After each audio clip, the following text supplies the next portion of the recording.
ബംഗ്ലാദേശി ജമാഅത്തെ ഇസ്ലാമിയുടെ അജണ്ട ശരീഅത്ത് നിയമ വ്യവസ്ഥയുള്ള ഒരു ഇസ്ലാമിക രാഷ്ട്രം സൃഷ്ടിക്കണം. അനിസ്ലാമികപരമായിട്ടുള്ള ആചാരങ്ങളും നിയമങ്ങളും നിരോധിക്കണം.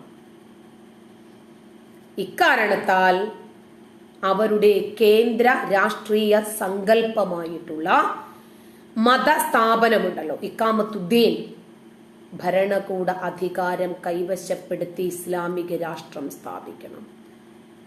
അതിനുവേണ്ടി യുദ്ധം ചെയ്ത് രക്തസാക്ഷിയായാൽ സ്വർഗം, അതല്ലെങ്കിൽ ഇസ്ലാമിക രാജ്യം എന്ന സ്വപ്നം. രണ്ടായാലും നമുക്ക് ലാഭമേ ഉള്ളൂ. രക്തസാക്ഷിയായാൽ കുടുംബങ്ങൾക്ക് നഷ്ടം. അങ്ങ് പോയി കഴിഞ്ഞാൽ അവിടെ പോയിട്ട് കൂറികളും ഒക്കെ ആയിട്ട് അടിപ്പാടി രസിക്കാലോ. 2024 ഓഗസ്റ്റ് 1 ബംഗ്ലാദേശ് സർക്കാർ ജമാഅത്തെ ഇസ്ലാമിയെയും അതിന്റെ വിദ്യാർത്ഥി വിഭാഗമായ ഛത്ര ശിബിരിനെയും തീവ്രവാദ സംഘടനകളാക്കി പ്രഖ്യാപിച്ചു. അതാണ് ഇവരെ ഏറ്റവും കൂടുതൽ ചൂടിപ്പിച്ചത്. ഷെയ്ഖ് ഹസീനയ്ക്ക് അതിന് സാധിച്ചു. ഷെയ്ഖ് ഹസീനയ്ക്ക് ആ രാജ്യത്തെ ഭീകരവാദം മുക്തമാക്കണമായിരുന്നു. ട്രംപും നെതന്യാഹുവും നരേന്ദ്രമോദിയും ഒക്കെ പറയുന്നത് പോലെ തന്നെ. അങ്ങനെ 2024 ഓഗസ്റ്റ് 5 ബംഗ്ലാദേശിലെ ജമാഅത്തെ ഇസ്ലാമിയുടെ വിദ്യാർത്ഥി വിഭാഗം സംവരണ വിരുദ്ധ സമരത്തിന്റെ മറപറ്റി പാകിസ്ഥാൻ, ISI, ചൈന ഇതിനോടൊക്കെയുള്ള പരോക്ഷമായിട്ടുള്ള സഹായത്തോടുകൂടി ഷെയ്ഖ് ഹസീനയുടെ തെരഞ്ഞെടുക്കപ്പെട്ട ഗവൺമെന്റിനെ രക്തരൂക്ഷിതമായ കലാപത്തിലൂടെ അട്ടിമറിച്ചു. അങ്ങനെ ജമാഅത്തെ ഇസ്ലാമി അവരുടെ തനി നിറം ബംഗ്ലാദേശിൽ കാണിച്ചു. നമ്മുടെ രാജ്യത്തും അവർ ഒരു അവസരത്തിന് വേണ്ടി കാതോർത്തിരിക്കുകയാണ്. അവർക്ക് അനുകൂലമായിട്ടുള്ള ഒരു സാഹചര്യം വന്നാൽ അവർ അവരുടെ ഇഖാമത്തുദ്ദീൻ പുറത്തെടുക്കും. ഇസ്ലാമിക രാജ്യം സ്ഥാപിക്കാൻ അവർ ശ്രമിക്കും. അതവരുടെ എക്കാലത്തെയും മൗലിക തത്വങ്ങളിൽപ്പെട്ടതല്ലേ, ഭരണഘടനാ നിർദ്ദേശക തത്വങ്ങളിൽപ്പെട്ടതല്ലേ, മൗദൂദിയുടെ അജണ്ടയല്ലേ അത്. 1980കളുടെ തുടക്കം മുതൽ തന്നെ ജമാഅത്തെ ഇസ്ലാമി കാശ്മീരുമായി അടുത്ത ബന്ധം വളർത്തിയെടുത്തു. ആ പ്രവിശ്യയിലെ സായുധ കലാപത്തിന്റെ മുൻനിരയായി പ്രവർത്തിക്കുകയും ചെയ്തു. ഒരു ഭീകരൻ ലോകത്തിന്റെ ഏത് കോണിൽ പോയാലും അവരൊരു ഭീകരനെ കൂട്ടായിട്ട് കിട്ടും. ഒരു തീവ്രവാദി എവിടെ പോയാലും അതെ, ഒരു കാഫിർ എവിടെ പോയാലും മറ്റൊരു കാഫിറിനെ സുഹൃത്തായിട്ട് കിട്ടും ഒരു തീവ്രവാദിക്കും. അതുപോലെ 2024 ഓഗസ്റ്റ് 1 ബംഗ്ലാദേശ് സർക്കാർ ജമാഅത്തെ ഇസ്ലാമിയെയും അതിന്റെ വിദ്യാർത്ഥി വിഭാഗമായ ഛത്ര ശിബിറിനെയും തീവ്രവാദ സംഘടനകളാക്കി പ്രഖ്യാപിച്ചത് ജമാഅത്തെ ഇസ്ലാമിക്ക് സഹിക്കാൻ കഴിഞ്ഞില്ല. അവർക്ക് സഹിക്കാൻ പറ്റിയില്ല. അവരെ കുറിച്ച് ആളുകൾ മനസ്സിലാക്കുവാണല്ലോ. അവരുടെ കോൺസെപ്റ്റിൽ അവർ ധീര രക്തസാക്ഷികളാണ്, ജിഹാദികളാണ്, ഇസ്ലാമിന് വേണ്ടി പടപൊരുതുന്ന പോരാളികളാണ്. അതിനു വേണ്ടിയിട്ട് അവരെന്തും ചെയ്യും. അവരെയാണ് നമ്മൾ തീവ്രവാദികൾ എന്ന് പറയുക. ജമാഅത്തെ ഇസ്ലാമിയുടെ കാശ്മീർ ഘടകം കാശ്മീരിൽ തീവ്രവാദ പ്രവർത്തനങ്ങളിൽ ഏർപ്പെട്ടുകൊണ്ട് തന്നെ ഭാരതത്തെ ശത്രുരാജ്യങ്ങൾക്ക് ഒറ്റുകൊടുത്തു. കഴിഞ്ഞ ആഴ്ചയാണ് ഹമാസ് ഭീകരര് കാശ്മീരിൽ വന്നിട്ട് ഇന്ത്യയോട് യുദ്ധം ചെയ്യണം എന്ന് പറഞ്ഞത്. ആ കാശ്മീർ നേതാക്കളുടെ ചിത്രമാണ് പാലക്കാട് തൃത്താലയിൽ ആനയുടെ എഴുന്നള്ളത്തിൽ കൊണ്ടു നടന്നത്. രാജ്യവിരുദ്ധർ പുറത്തല്ല ഉള്ളത്, രാജ്യത്തിനകത്താണ്.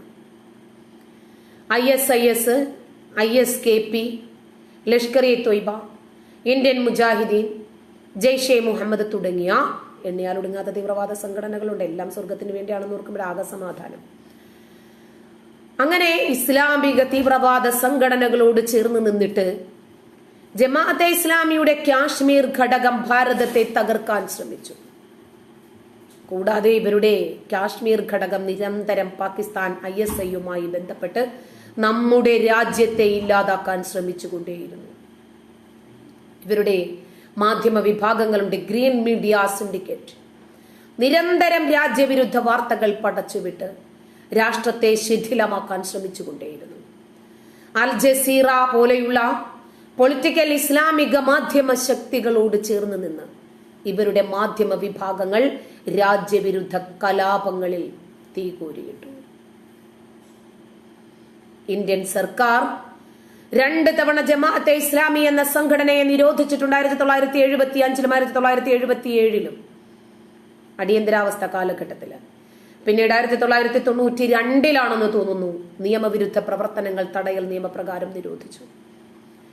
ജമാഅത്തെ ഇസ്ലാമി ഇന്ത്യയിലെ ജമ്മു കാശ്മീർ സംസ്ഥാനത്ത് നിരവധി രാജ്യവിരുദ്ധ തീവ്രവാദ പ്രവർത്തനങ്ങളിലൊക്കെ ഏർപ്പെട്ടു. കാശ്മീരിലെ ജമാഅത്തെ ഇസ്ലാമി നിരോധനം നേരിട്ടു. ഇവരുടെ കയ്യിലിരിപ്പ് കൊണ്ടാണല്ലോ പലപ്പോഴും ഇവർക്ക് പലതും കിട്ടുന്നത്.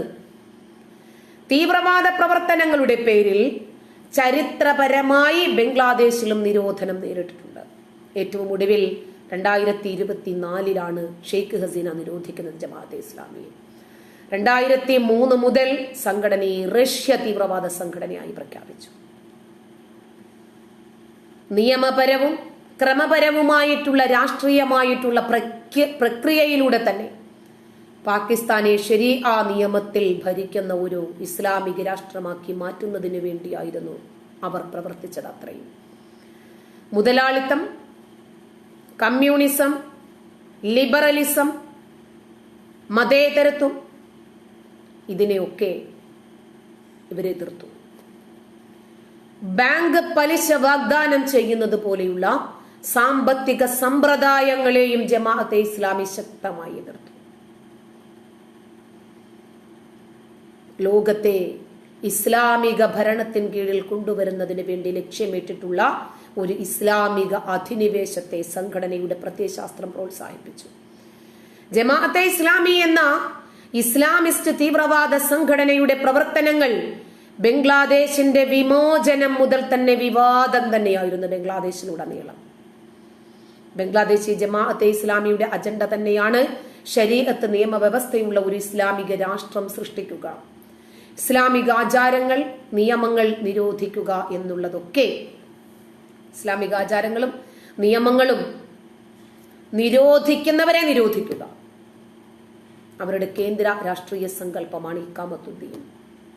ഏതു മാർഗം ഉപയോഗിച്ച്, തന്ത്രമാകട്ടെ, ഇനി അതല്ല പ്രതിരോധമാകട്ടെ, യുദ്ധമാകട്ടെ, ഇസ്ലാമിക രാഷ്ട്രം സ്ഥാപിക്കുന്നതിന് വേണ്ടി അതൊക്കെ എടുത്തുപയോഗിക്കാം. ഇന്ത്യൻ ഉപഭൂഖണ്ഡത്തിലുടനീളം ഇസ്ലാമിക മൂല്യങ്ങൾ പ്രചരിപ്പിക്കുന്നതിനും ഇസ്ലാമിക രാഷ്ട്രീയ വ്യവസ്ഥയ്ക്ക് വേണ്ടി വാദിക്കുന്നതിനുമൊക്കെ ജമാഅത്തെ ഇസ്ലാമി നിലകൊണ്ടു. ഇന്നും അതെ. സമകാലിക രാഷ്ട്രീയ പ്രത്യയശാസ്ത്രങ്ങൾ പാശ്ചാത്യ സാമ്രാജ്യത്വത്തിൽ നിന്നാണ് ഉണ്ടായത് എന്നും മുസ്ലിം സംസ്കാരം സംരക്ഷിക്കാൻ ശരീഅത്ത് നിയമം നടപ്പിലാക്കേണ്ടത് അനിവാര്യമാണെന്ന് വിശ്വസിച്ചിരുന്ന മൗദൂദിയുടെ നേതൃത്വത്തിൽ 1941 ഓഗസ്റ്റ് 26 ലാഹോറിൽ ഇത് രൂപീകരിച്ചു. കാഫിറുകളെ എതിർക്കണം, അതായിരുന്നു ഇവരുടെ പരമപ്രധാനമായിട്ടുള്ള ലക്ഷ്യം. ജമാഅത്തെ ഇസ്ലാമിയുമായിട്ട് ബന്ധപ്പെട്ട അനേകം ഗ്രൂപ്പുകളുണ്ട്.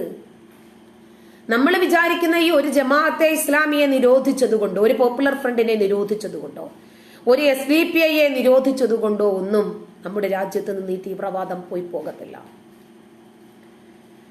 ഇപ്പോ പോപ്പുലർ ഫ്രണ്ടിനെ